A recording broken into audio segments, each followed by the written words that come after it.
राज्यातील 19 शेतकऱ्यांनी किडन्या विकल्या। सावकाराचं कर्ज फेडण्यासाठी शेतकऱ्यांवर किडनी विक्री करण्याची वेळ आली।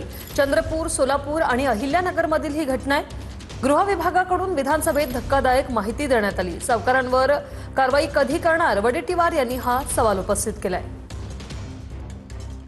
गृहमंत्री महोदयांनी, राज्याच्या मुख्यमंत्र्यांनी हे एक प्रकार नाही तर खाजगी सावकाराकडून घेतलेल्या कर्जाच्या परतफेडीसाठी 19 शेतकऱ्यांनी किडन्या विकल्या असल्याची माहिती गृह विभागानेच दिली आहे। तामिळनाडू, दिल्ली हे दोनही डॉक्टर, त्या डॉक्टरला तर दिल्लीच्या डॉक्टरला हात लावू शकत नाही, कोणी लावू शकत नाही, कारण त्यांना पद्मश्री पुरस्काराने गौरवलं आहे। दिल्लीच्या डॉक्टरला पद्मश्री पुरस्कार दिलाय। सावकारांचा एवढा मोठा पाश आणि काय करताय मग? मी जर हेच विचारलं मंत्री महोदयांना की 19 लोकांनी, शेतकऱ्यांनी किडन्या विकतपर्यंत आपल्या खात्याकडे माहिती नव्हती। चंद्रपूर, सोलापूर, अहिल्यानगर आहे की या जिल्ह्याचा समावेश आहे, यामध्ये आहे ना।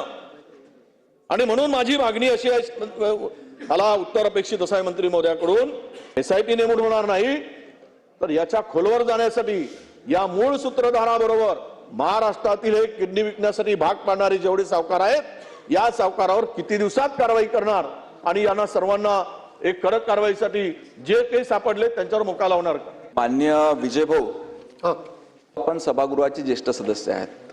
आपण दिलेली पूर्ण माहिती सत्य नाही आहे। एक तर कुठेही आम्ही दिलेलं नाही आहे की 19 लोकांच्या किडन्या त्या ठिकाणी गेल्या, 9 लोकांच्या किडन्या, आणि त्याच्यामध्ये शेतकरी आपण हा वारंवार उल्लेख केला। ह्या प्रकरणामध्ये फक्त एक, ते पण दुर्दैवी आहे, एकच शेतकरी आहे त्याच्यामध्ये, आणि 2 लोक आहेत ज्यांनी किडनी आपली विकली किंवा डोनेट केली, ते महाराष्ट्रातले आहे 2 आणि बाकीचे उर्वरित राज्यातले त्या ठिकाणी। दुसरा प्रश्न आपण जो सांगितला की संबंधित डॉक्टर जो किडनीची सर्जरी हा पूर्ण देशभर करतो, कुठल्याही देशामध्ये किडनी काढायची असेल तर त्याला बोलण्यात त्या हॉस्पिटलमध्ये पॉप्युलर डॉक्टर आहे, तो त्याला पद्मश्री असो का कुठले असो, तो सापडल्यावर निश्चितपणे त्याच्यावर कारवाई करण्यात येईल, हे आपल्याला सरकारच्या वतीने त्या ठिकाणी सांगतो। मोकासारखी कारवाई त्यावरती केली जाईल का, हा माझा पहिला प्रश्न आहे। अशाच पद्धतीने जे चंद्रपूरला घडतंय, राज्यातल्या कानाकोपऱ्यामध्ये हेच चालू आहे अध्यक्ष महोदय, आणि यामध्ये गरजेपटी लोक वाटेल त्या भावानी खाजगी सावकाराकडून लोन घेतात। अध्यक्ष महाराज, तुम्हाला जर कळलं तर या खाजगी सावकारांचा रेट 25 रुपयापासून, शेकडा 25 रुपयापासून तर 30 रुपयापर्यंत अध्यक्ष महाराज, याच्या पलीकडे सुद्धा घंट्यावर सुद्धा व्याज अध्यक्ष महोदय। त्यामुळं या प्रश्नामुळं अध्यक्ष महोदय, राज्याचा, संपूर्ण राज्याचा गोषवारा किंवा निश्चितपणे चौकशी आपण अशा प्रकारची या ठिकाणी करणार आहात का? जालन्यामध्ये अलीकडच्या वर्षभरामध्ये खाजगी सावकाराकडून पैसे घेतात, तर अशा अनेक तरुण मुलांनी आत्महत्या केली अध्यक्ष महोदय।